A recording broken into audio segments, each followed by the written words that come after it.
नमस्कार दोस्तों, मैं हूं हिमांशु भट्ट। पिछली वीडियो में हमने जाना नवरात्रों का महत्व और नवरात्रि के पहले दिन माँ शैलपुत्री और दूसरे दिन माँ ब्रह्मचारिणी जी की पूजा कैसे की जाती है, क्या महत्व है और किन किन बातों का आपको ध्यान रखने की जरूरत है। लेकिन नवरात्रि के तीसरे दिन माँ दुर्गा के 9 रूपों में से एक माँ चंद्रघंटा जी की पूजा की जाती है। हम भगवताचार्य पंडित पवन कृष्ण शास्त्री जी से जानेंगे क्या महत्व है और किस तरह नवरात्रि के तीसरे दिन पूजा की जानी चाहिए।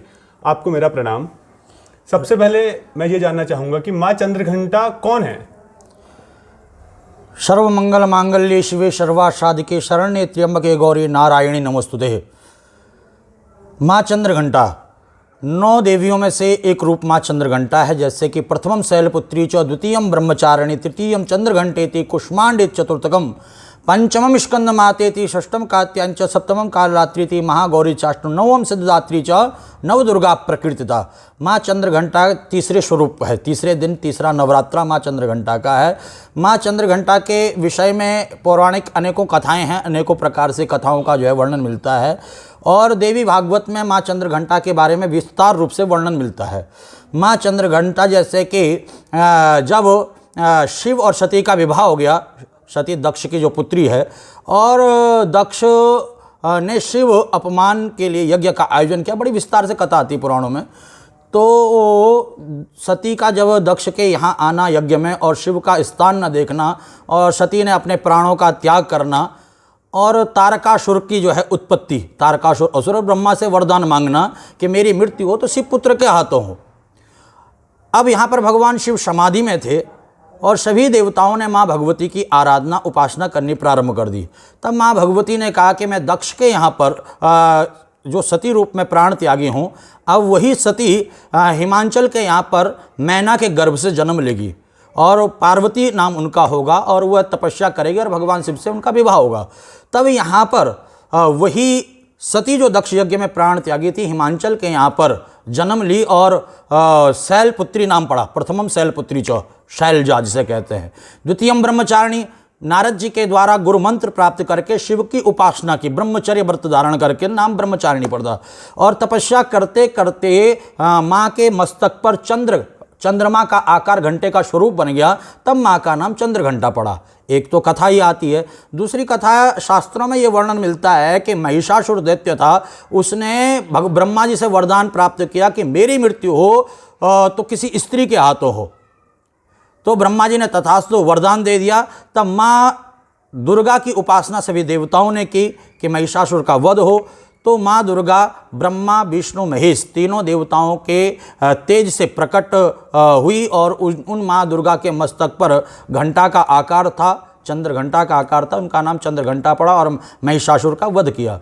तो पुराणों में अनेकों कथाएं मिलती हैं। कल्प भेद का अंतर होता है, जैसे सतयुग, त्रेता, द्वापर, कलयुग, और एक कल्प बीत जाता है फिर पुनः सतयुग, त्रेता, द्वापर, कलयुग। तो प्रत्येक कल्प में अलग अलग प्रकार से देवताओं की लीलाएं होती हैं, तो इसलिए कथाओं में थोड़ा अंतर मिल जाता है।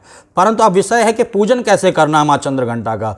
देखिए, जो साधक है वे प्रातः काल उठ करके स्नान करके और माँ का जो दिव्य स्वरूप, चाहे आपके पास स्वर्ण की प्रतिमा हो, चांदी की हो, अष्टधातु की हो, जो भी आपके पास माँ का स्वरूप है, सबसे पहले माँ का दूध से, दही से, घी से, शहद से, शर्करा से, पंचामृत से अभिषेक करना चाहिए। और उसके बाद माँ को जो सबसे प्रिय है केसर एवं केवड़े का जल, माँ का केसर एवं केवड़े के जल से स्नान करना है। और उसके बाद माँ को सुनहरे रंग के वस्त्र पहनाने हैं। माँ को सुनहरा रंग बहुत प्रिय लगता है। उसके बाद कमल के पुष्प एवं पीले गुलाब के माला माँ को अर्पण करनी है और साथ ही मिश्री का माँ को भोग लगाना है। और या देवी सर्वभूतेषु माँ चंद्रघंटा रूपेण संस्थिता नमस्तस्ये नमस्तस्ये नमस्तस्ये नमो नमः, इस मंत्र से माँ की ध्यान करना है, माँ का पूजन करना है।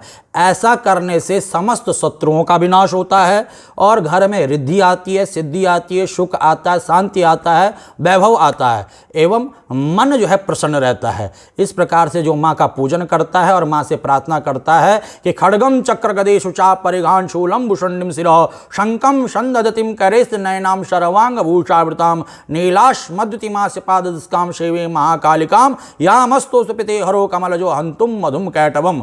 हे माँ, जिस प्रकार से आपने मधु कैटव दैत्यों का श्रृंगार किया, ऐसे ही हमारे शत्रुओं का भी श्रृंगार करना। माँ समस्त शत्रुओं का विनाश करती है। आपको बहुत बहुत धन्यवाद। महत्व क्या है माँ चंद्रघंटा की पूजा करने का? माँ चंद्रघंटा की पूजा करने का महत्व यही है कि माँ समस्त शत्रुओं का विनाश करती है, समस्त दुखों का विनाश करती है, घर में सुख देती है, शांति देती है, वैभव देती है, और जितने भी बिगड़े हुए कार्य हैं, रुके हुए कार्य हैं, वे सारे के सारे कार्य सफल हो जाते हैं। तो आपका बहुत बहुत धन्यवाद। माँ चंद्रघंटा की कैसे पूजा की जाती है, क्या महत्व है और किन किन बातों का हमें विशेष तौर पर ध्यान रखने की जरूरत है, वो आज हमने सब जान लिया। अगली वीडियो में मिलते हैं नवरात्रों से जुड़ी एक और स्टोरी के साथ। धन्यवाद।